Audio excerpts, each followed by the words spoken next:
Hey everybody, about a month ago, the JavaScript API was released. Now I have a preview you can go ahead and check out where I talked about all of the things that you can expect to come out. And now it is updated, it is out there.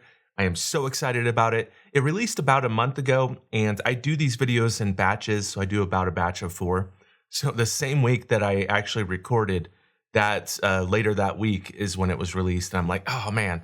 So I just decided to do this in this next batch to talk about the API and talk about some of the benefits that you get with it. I'm not going to go exhaustively into it because that is where in my course, if you go ahead and check out my course, I do a whole section on the JavaScript API. I talk about everything you need to know with it. Let me scroll down here. So storylines, JavaScript API, so referencing the object, following the mouse, moving, animation, scaling, opacity, all those different kinds of things you can check out there. I'll leave a link to that below. I'll also leave a link to the documentation below in the description, and you can check that out as well. I'm going to pull that up just as a reference. So you can see right here, it's going to give me some of the different options that are available, some of the new things that we get with this new JavaScript API update. We have different properties that we can access. We have different methods that we can do and call. We can access the slide height and the slide width pretty easily as well. So there's a lot that we can do. So I wanted to scratch the surface, basically, dive into some of the things that you can do out of the box, even if you don't know JavaScript, and some of the things that I can even play around with if I'm just getting started as well. All right, so let's go ahead and dive in here. And probably the first thing that you'll notice, and I'm gonna go into a blank page actually. This is one that we'll be testing an animation inside of the next video. But right here is an object here. So I'm gonna delete my previous JavaScript there. And I'm gonna go ahead and delete my variable there as well. Inside of JavaScript, one of the keys is to reference objects on the stage. And when I say on the stage, on the website or any object, basically, you want to reference so you know what you're talking to. And that is inside a storyline an object. So we're going to go ahead and reference an object in order to update and change things or adjust the API or do things like that.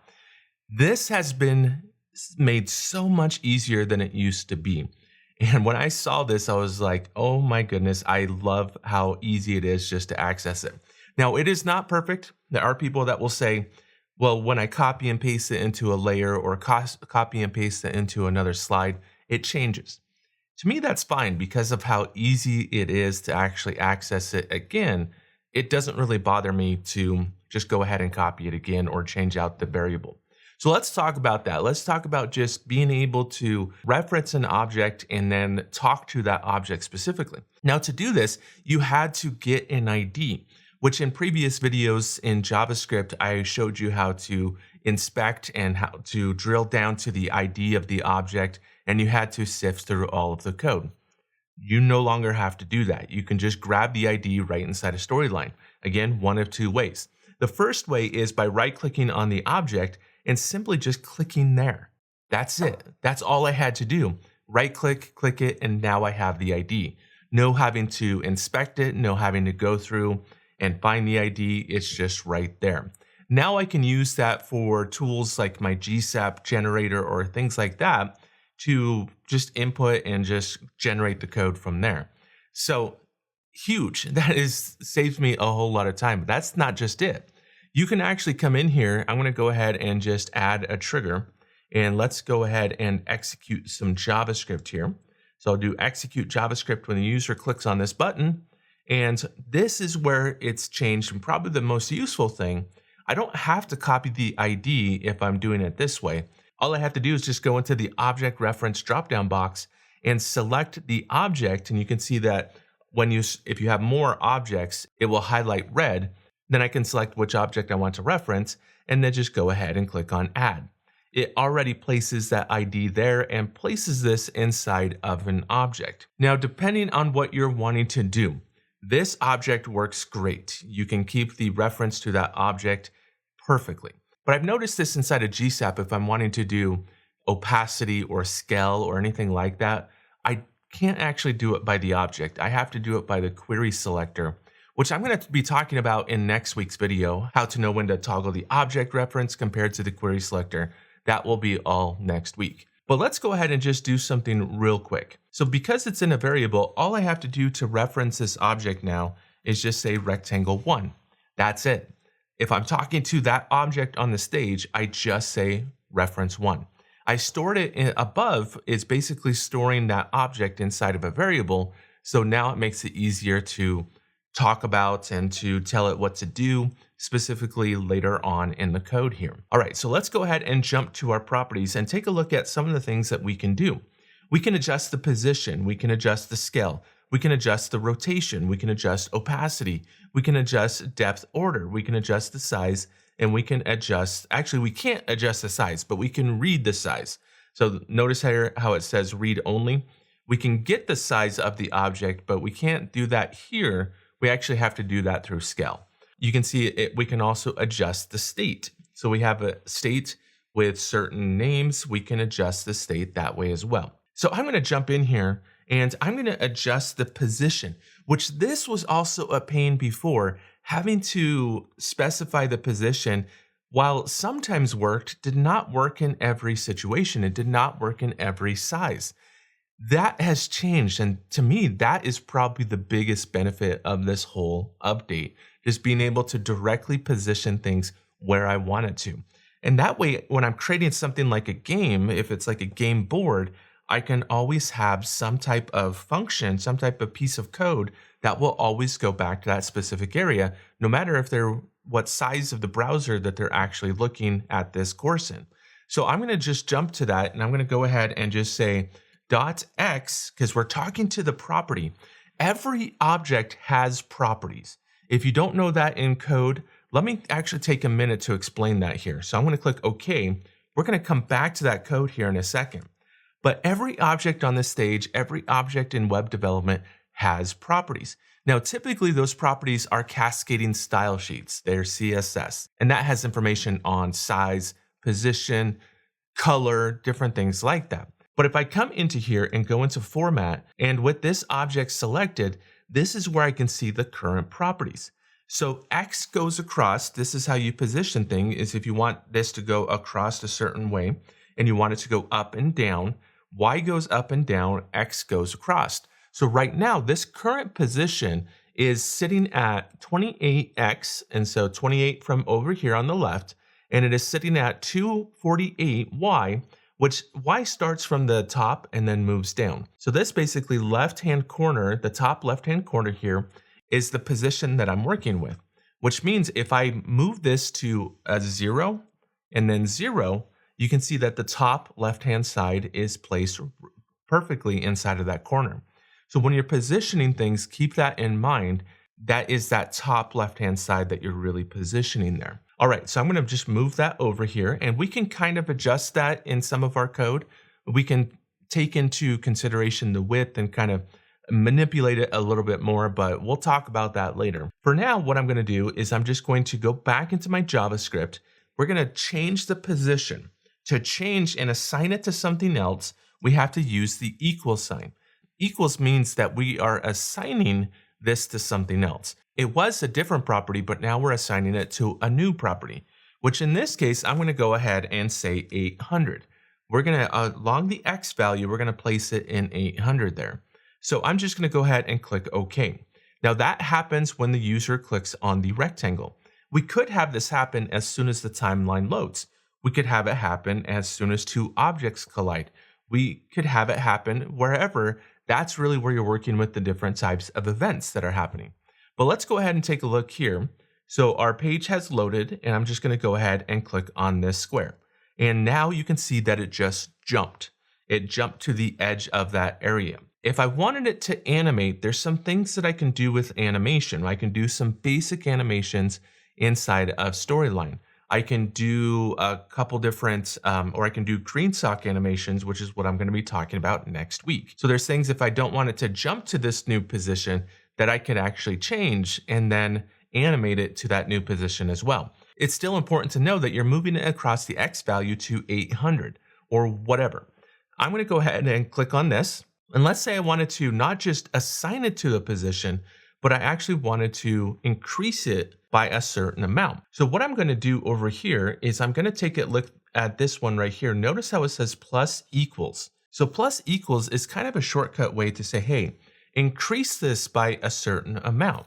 So I'm going to change this so it's not too drastic, but take the current position and increase it by 10 every single time that I click on this, because this code will run every single time that I click on this button here. So I'm going to go ahead and click OK. Let's preview this real quick. All right, so I'm going to click on this and you'll notice that it jumps over just slightly. Well, I'm going to click on this again. It'll jump over slightly every single time that I actually click on it. So if you wanted it to incrementally increase, this is how you would do it. What if I wanted it to animate and I wanted it to, instead of me having to click on it every single time, I wanted it to animate into that position? Well, let's come back into our API and take a look at this. There is some animation, and I'm going to scroll down here until I get to the animation section. So this is the first animation. The first animation is actually where you can directly change some of the things. You can change where the start is, you can change where the end is. And you could say start from here, end from here, add on some easing. And so there's a lot that you can do, and this is normal JavaScript out of the box animation. Green sock, I think, is a little bit more simple to understand, to dive into. And so I'm going to show you next week how to do the green sock stuff. However, if I come up to here, this is a very simple way to add animation. And this is wrapping it up in something called an update function.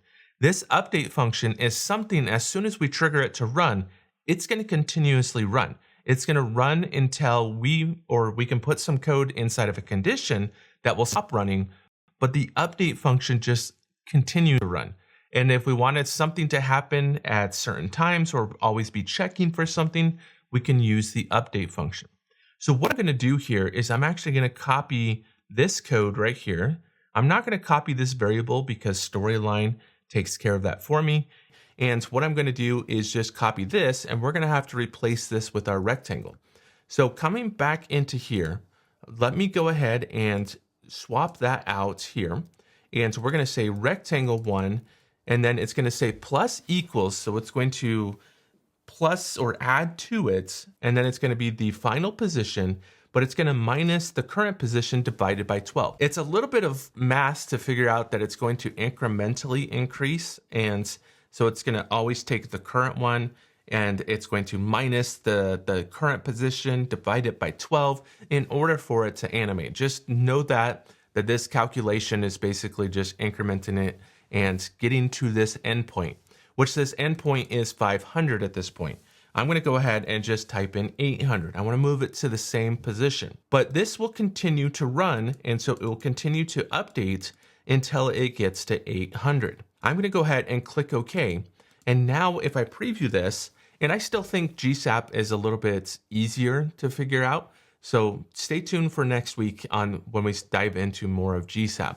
But I'm going to go ahead and click on this square now. And I am getting an error. Let me just double check. And I may not have changed that rectangle. Yeah, there's my error. So I did not actually change that. So I'm going to exit out of that. I got a little bit too antsy here. But let me go ahead and go into my JavaScript. And I have to change it here. So the X value here. And I have to change it here too. It's calculating it from both this and from both that. So whatever you name it inside of your variable is what it has to be named here and here.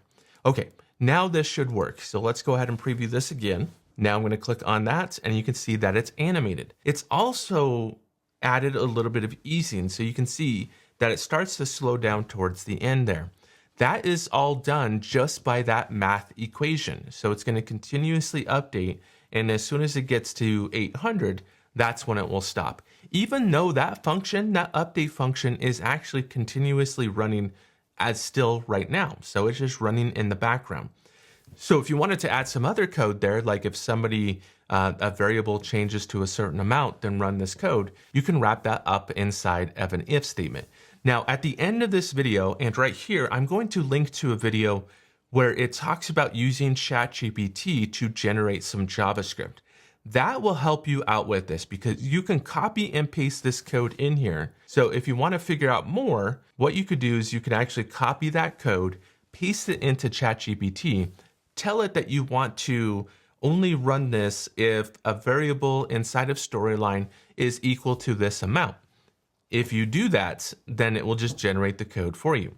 Now, it's not always perfect, but it gets you there and you can just tweak some things about it. And I show you all about that in the video, and I will link that video at the end of this video, so stay tuned for that. That is just position. So we really dove a lot into position.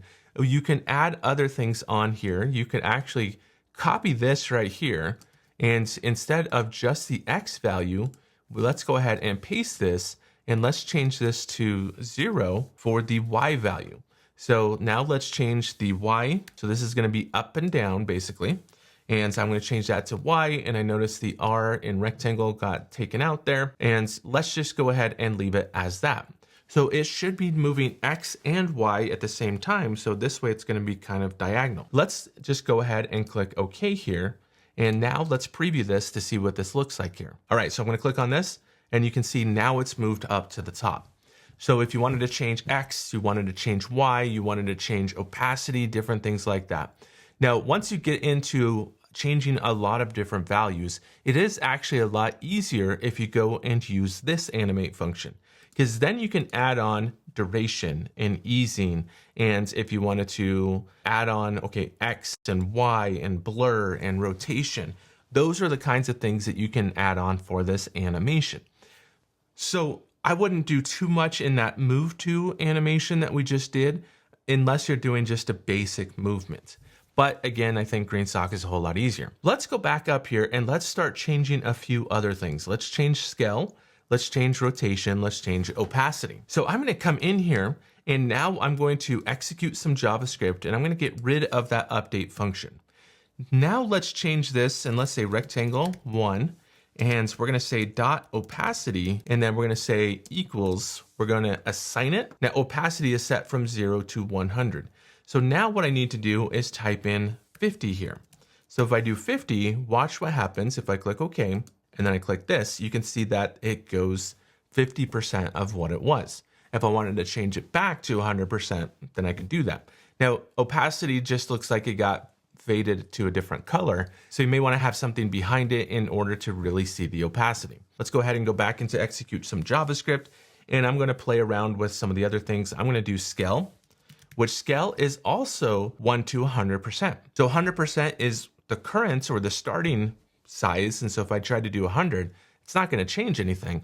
But if I tried to do something like 150, for example, it's going to take the current position, 50% of that position, add it on top of it, and that's what we'll get, 150%. So let's go ahead and preview this. And if I click on that, you'll notice that it increases by 50%. Let's have it increase and double the size. And so in order to double the size, I change this to 200. So I'm going to say 200 here, click OK, and now it's going to double the size. I can animate this. I can animate the opacity. I can animate the scale inside of the animation, but for now it's just jumping to that size. All right, so I'm going to go ahead and click on that again, and you can see now it's double the size. So I can adjust those types of properties. I can adjust the X value, I can adjust the opacity, I can adjust the depth order, which the depth order I do go into detail inside of my course, so check that out.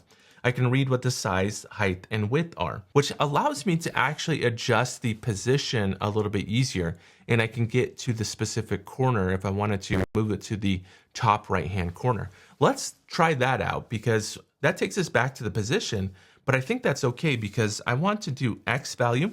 And the problem becomes, let me actually move this. If I move this X value, I wanted to move it to the very edge of the stage. In order to figure that out, I do have to know the width of the stage, which in this case is 1,000. But the problem is, if I say X equals 1,000, it will actually push it completely off the stage. And so what I'd want to do is say X is 1,000 minus the width of the actual object. And if I minus the width of the object, it's going to position it like this, right to the edge of the stage. So you have to do a little bit of calculation there in order to figure that out. So what I do here is I say X equals, so rectangle X equals, and then we're going to do slide width. And this is a method, which if you don't know what methods are, that's fine. But if it's a method, it has to have open, close parentheses. And then we do minus, that basically just calculates what the slide width is. But then we're going to minus the rectangle 1.width from that. It's going to take it off stage, but then minus it to place it on stage. So that is all I have to do. Now I can go ahead and click OK. Let's preview this. Let's click there, and there you go. It positioned it right there. We can do the same thing with the Y value. So I'm going to go in here, and I'm going to do rectangle 1, and I'm going to do dot Y equals. In this one, if I was going to take it to the top, all I would have to do is 0. So that's not too much of a problem. But if I wanted to put it in the bottom right-hand corner, I do have to do slide height and then open close parentheses minus rectangle, because it would take it off the stage if I don't do this. So rectangle 1 dot height. So now it'll do the same thing that it was doing with the width, and it will move the object on the stage depending on the height of the object. So let's go ahead and click OK. Now by doing that, it's now positioned it in the bottom right-hand corner. So let me click on the square, and you can see now it's positioned it there. So much more control than what we had before. And if I go back into here, and if I change this into responsive mode, like tablet, portrait, or even mobile, and then click on that, it still positions it in that area. I've been so excited about this JavaScript API. I'm extremely excited about it being out now. So go ahead and make sure that you update to the latest storyline. And once you've updated to the latest storyline, you now have access to this. Storyline has been working on a lot of updates and a lot of like development related updates, which I've been extremely excited about. So I am happy to see this, and there's so many different possibilities that I am going to be using throughout my videos. So if you want to keep updated, make sure you head on over to my YouTube channel, click the like button and subscribe to my channel, as well as hit the bell notification so you get notified of all future videos as they come out. That really helps my channel, allows me to continue to create these videos for you, allows my channel to continue to grow and reach more learning developers. Also, if you wanted to check out more, I do have my course you can check out and get full training. I have hours of training that you can get access to. If you're new to JavaScript, it covers what JavaScript is, what variables are, how to type it, and then how it applies to storyline. That's really the key difference in this course, is how JavaScript applies to storyline. And we go through several different examples. We go through several different scenarios and interactions, and I'm almost done creating it. I have about 2 more sections that I'm going to be recording and editing. Right now, if you order it, you do get the discount, but after I am done developing it, it will no longer be early bird. It'll just be the regular price. So make sure you check that out soon, and I'll leave a link to the course down below. You can also check out previous blog posts that I've posted by heading on over to learningdojo.ninja and then clicking on blog, and this will take you to my blog. That's all I have for today. So thanks everyone, and I'll see you next time.